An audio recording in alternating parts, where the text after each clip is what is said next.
Step into Nicole Jennings' book club today. Here to know I don't think this is true. You'll hear conversations she wasn't having with her neighbors a year ago. When you know more, you can do more.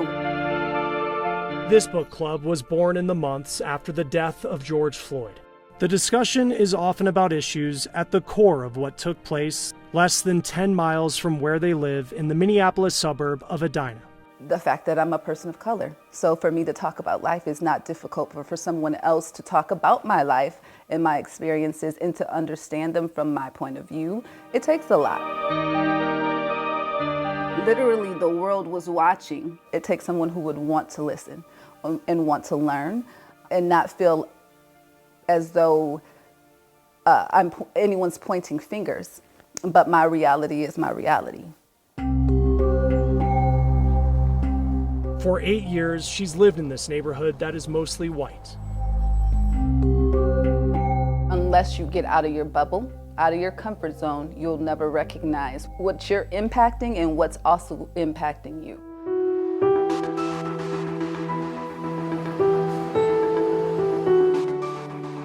My favorite bumper stickers I've seen is, "Change is good, you go first."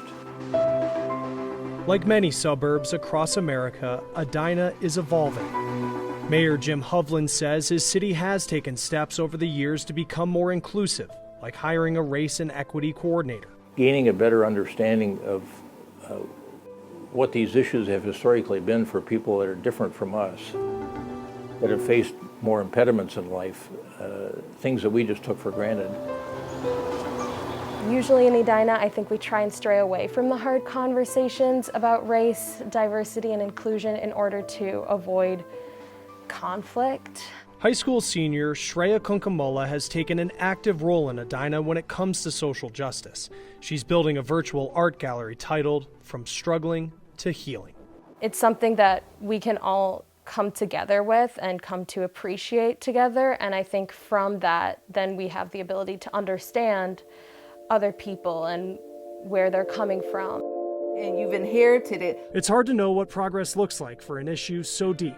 People paying attention to what it is that goes on over here. So personal.